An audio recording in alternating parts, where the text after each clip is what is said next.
Hey, this is Kelly with Two Broads Talking Politics, reminding you to stay home. Please, please, please stay home. And if you must go out, try to stay at least 6 feet away from other people, at least the ones you don't live with. Now, as you're staying home, stay tuned for a great conversation with Mayor Joe Signorello.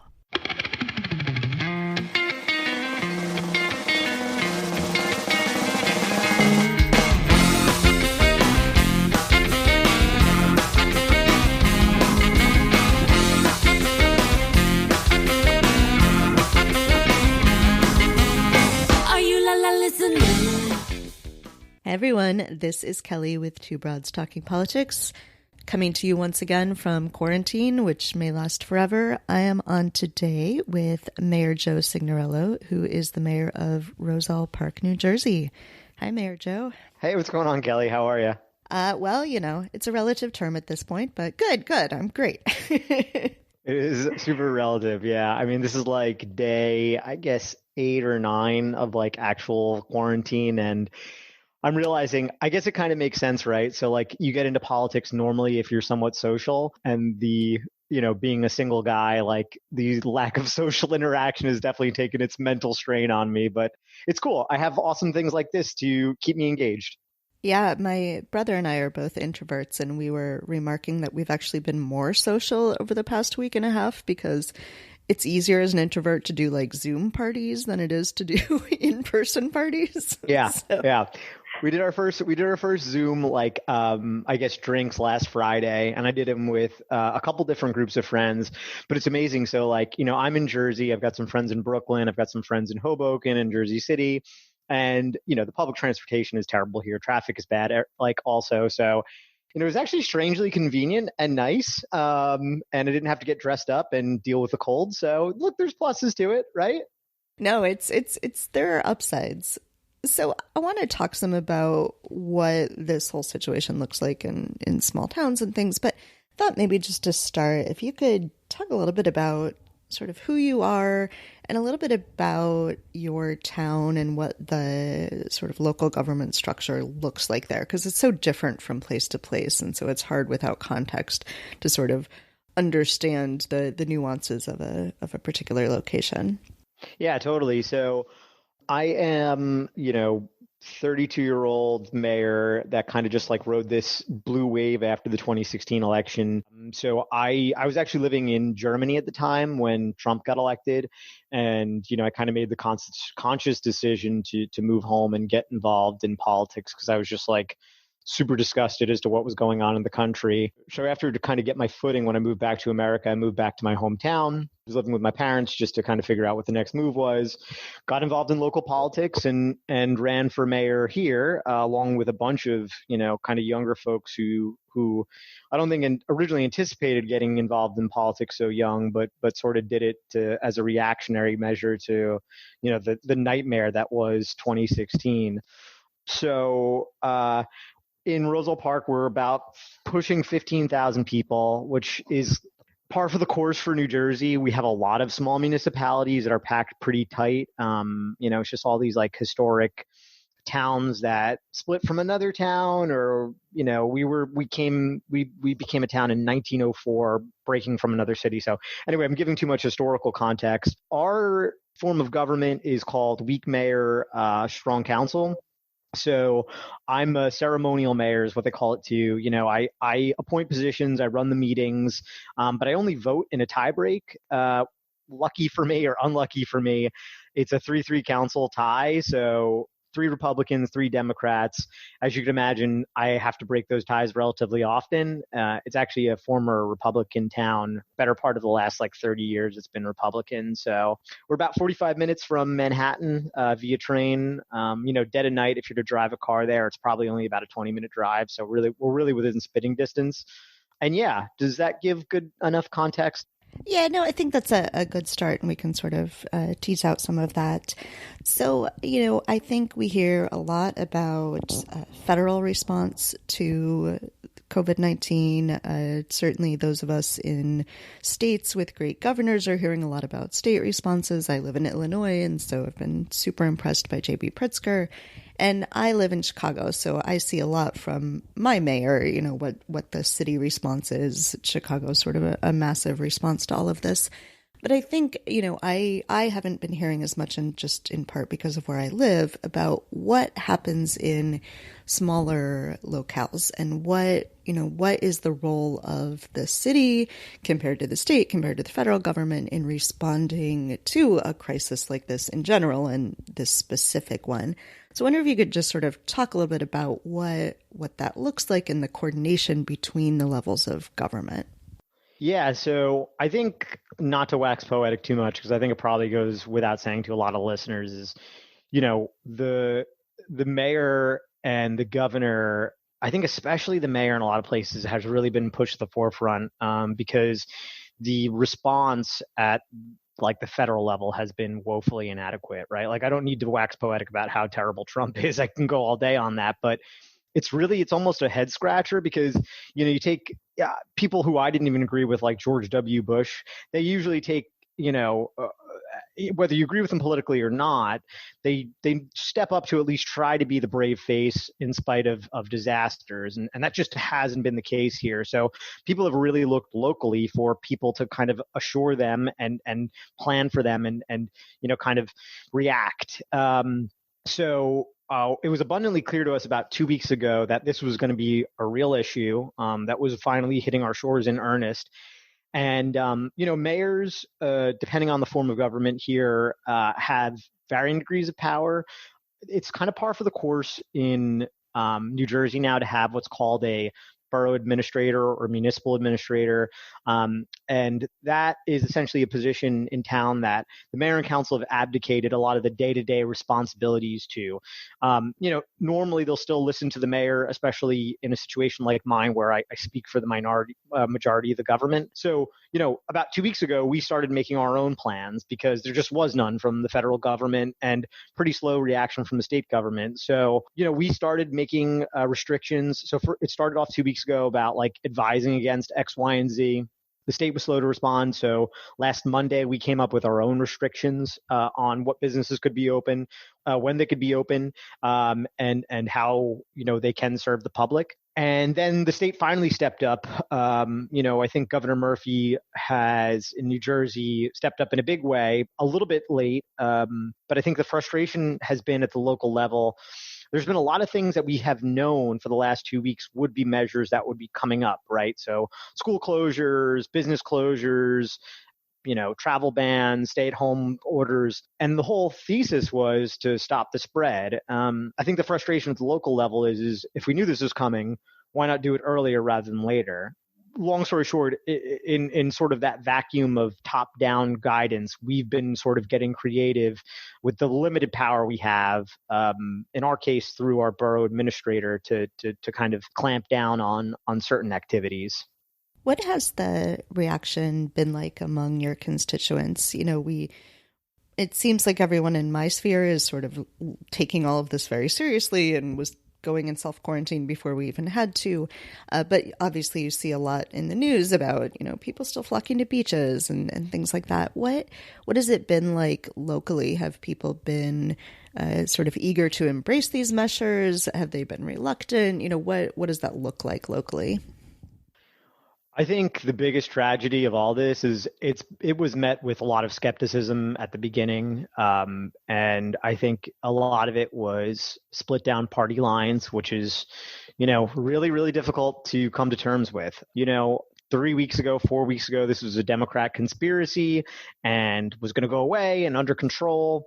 And half the country or half the voting population thought that. And even the ones that knew better, no matter how you slice it, even if you don't love the president or don't hold much faith in the president, when what's coming out of the White House is don't worry, don't worry, don't worry, even the most staunch Democrats kind of just fall into that lull. So, I think a lot of us locally tried to take aggressive measures against it, and we're just kind of blown off because, Democrat conspiracy theory, right?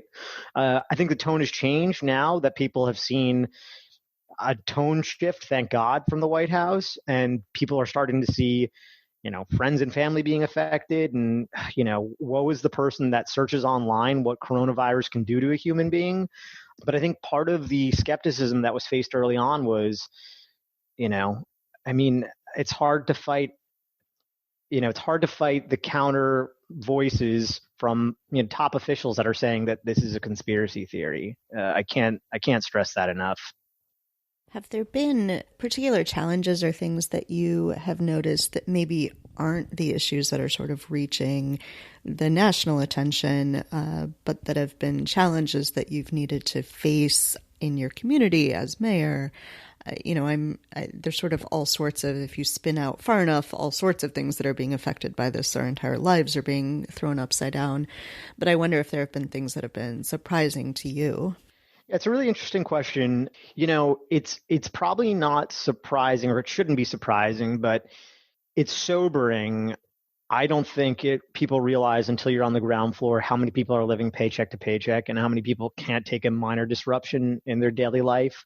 So, it's not a shock to say a lot of folks are living paycheck to paycheck, but when you realize that, like, especially people in like the, food service industry, restaurant industry, like, you cut them off from, business for a week or two, and a family or an individual person is already really in an extreme danger of, going hungry, going belly up on their mortgage, defaulting on payments. I think it's just people don't realize how razor thin much of America is budgeted and lives, which is, it's sobering. What I don't know exactly how to phrase this question because we're still in the middle of all of this, but I think a lot about if the whole world is going to flip upside down, then everything could change coming out of this, and we can be part of all of that changes. Are there things that you would like to see happen, once we get past the immediate crisis, things that would help people who are living paycheck to paycheck? What are the kinds of measures and things you would like to see in sort of the ideal government we could theoretically have after this? Yeah.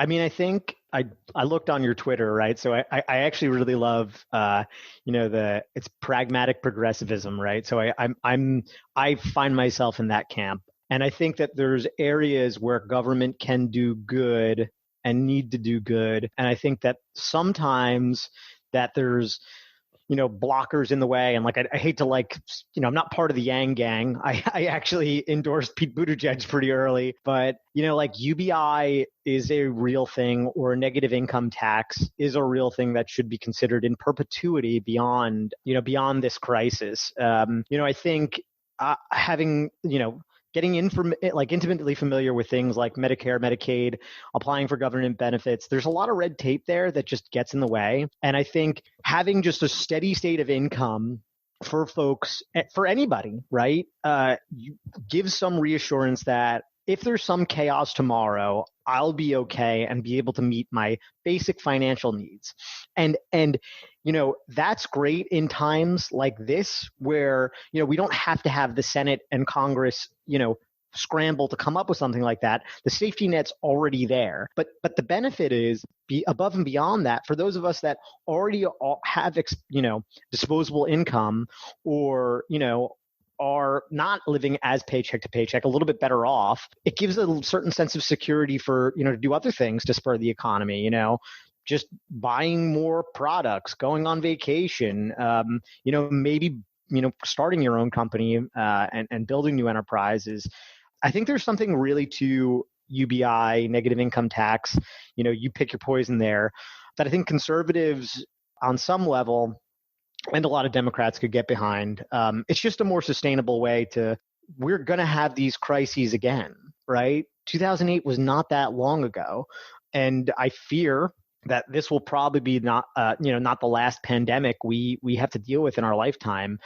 Having that safety net when the bottom comes out, it's just something, it's easier to stay home and self-quarantine when you're going to be able to feed your family. Something like that. So I know one of the sort of silver linings of a lot of this has been seeing people sort of step up as individuals and answer things really creatively, figure out new ways to do things. Before we started recording, you were telling me about a friend of yours who was making masks. Looks like there are other people trying to figure out masks in other ways, doing 3D printing and things like that. There are people who are moving story time to Zoom, like all sorts of things. What are some of your examples of the sort of creative problem solving? Do you think will sort of take that spirit then and help us move on from all of this? Are there some lessons we can learn from all of us sort of coming together in this moment of crisis? Yeah, there's definitely really strong pockets of, innovation from a response. It's just like, it's almost, I get where you're going with the question, but I think it almost just makes me sad to think that, like, as a society, we should have to learn how to, make N95 masks, not be able to rely on the government to give us N95 masks next time around. So I actually hope, so there's two things. I hope people will see the importance of government, right? Like, government stinks until you really need it. And everybody thinks, well, what are we spending all this money on? Why do we need to be prepared? Like, that's my average government skeptic impression, right? He sounds like that guy. Until you really need it, right? So I'm sure it's on some spreadsheet in Donald Trump's, office. It seemed like a great idea to kill that group that was, monitoring global outbreaks until a global outbreak happened. So although you can't see and feel government all the time, it's good to have one that's ready and willing and be ready to be prepared. So I'm hoping people come out of this, understanding the value of having certain systems and organs of the government. I'll say this, despite the feds like totally failing us, and even the state at times being too slow, the County of Union in New Jersey has a big workforce, and it is mobilized really, really quickly to, come up with one of the state's first drive-through, county-run drive-through testing facilities. And that speaks volumes to having, again, and there's limits to this, having a strong government workforce that can mobilize quickly. So I'm hoping we learn to appreciate kind of government preparedness. But I think, in terms of being able to, so I think there's another thing, right? And this is where I'll say this will kind of directly answer your question in terms of innovation is we've had to learn how to work remotely, and, work virtually. And I think that's invaluable for a couple things. I think, government-wise, we're going to have to do a lot of meetings via like Google Hangouts and stuff like that. And that's great because I actually think virtual participation actually helps people, especially those who are introverts and who are scared to come to meetings, participate in their government in a way that's a little bit more friendly. Dialing in versus being there and speaking to the mayor and council can be intimidating. But like also in terms of, things like, I'm a big believer in trying to reduce our, how much we move back and forth for work, right? Like, I have to drive to Philly often, and that adds up. There's a lot of people that are in cars too often, right? So I'm hoping a lot of this telecommuting and teleworking thing really catches on, and people see the way we can do it. And I think that'll have a real impact on the strain of our infrastructure and sort of how much CO2 we're pumping out there too. So I think it's not a silver lining, but it's certainly a test to how we can do that. Yeah, no, definitely. I mean, there's a part of me that's like, this is great. I never have to leave my house again. No, but I do think that certainly the carbon output piece is important now that we've all because we had gotten so much better at things like Zoom. It's a real opportunity for some conferences to go virtual, or at least for a guest that's really far away to Zoom in for a talk and not have to fly there for an hour-long presentation. So, yeah, I think there are opportunities there. But yes, you're absolutely right about the importance of government, not just government preparedness, but government being able to respond quickly. I see all these sort of groups deciding like, we're going to collect masks for people. And that's fantastic. But why isn't there, even if the government didn't do it on the front end, why aren't they doing it now?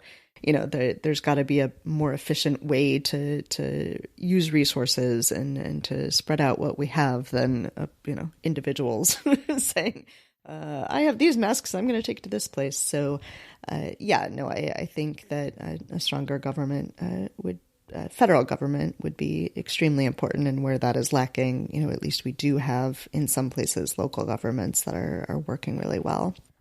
I mean, it's important. I actually think, now it's like the perfect time to remind people people have short memories, right? So I think now is the time to emphasize, it's tough to make that example at a federal level, but at a local level, what we can do when we have good leaders at a local level, and what government can do and what positive impact we can have. So. And that's also a great reminder to everyone that they should run for local office. I believe you were endorsed by Run for Something when you ran for office. So encourage people to step up and run. Yeah, it's like, so, democracy dies in the dark. Well, I guess that's the quote is more centered around reporting. But like the point is it's a lot of work. I certainly underestimated how much work it would be. And I certainly didn't think that I'd have to grapple with coronavirus. But, your local community really needs you. And especially if you're qualified and able and have some skill set that you can bring to the table. People are starved for it too. I mean, I remember when I Run for Something was awesome and gave me a ton of resources. But people were just excited to see somebody who came home and ran for mayor, and people, we're excited to see somebody with some, vision and some fresh ideas. So yeah, it doesn't have to be for mayor. It could be for council or like school board or, your local Democratic committee or Republican committee. If you don't like the way your party operates, being part of that committee and crafting who runs and what policy is set is like super, super important. And when you're not paying attention to it, bad things happen. So get involved, even if it's just a little bit. I love it. All right. Is there anything else that you'd like to make sure we talk about today? No, I'm so happy to have been on, and I hope that this was fruitful for everybody. If you see your local elected official or your local fireman or your local police officer, you may not agree with them all the time, but I can bet you that they're working their tails off right now. So whether that's virtually or, within 6 feet distance, giving them a little kudos and a little bit of a pat on the, virtual pat on the back, not physical, 6 feet distance, remember, would go a long way to lifting their spirits. Cause, especially those of us in the medical field, I know our EMS guys they're working their tails off. So, a little virtual love never hurts. Yes, definitely. And everybody stay home. Please stay home. Yes. Don't go out. Yeah. All right. Well, Mayor Joe, thank you so much for coming on the podcast, joining me today. And thank you so much for all the work you are doing to keep your community safe and healthy. No, thank you. It was so much fun being on here. And, that's perfect idea. Stay home and make a podcast. There you go. And I actually just last week did a virtual, of course, training on how to make a podcast. So I'll put the link up to that too, in case people are like, well, I've got time now. I'm going to make a podcast. Yeah. Awesome. Kelly, it was so nice to meet you. And when this is all said and done, then, if I'm up in your turf, we'll have to meet up. All right. Awesome. Thank you.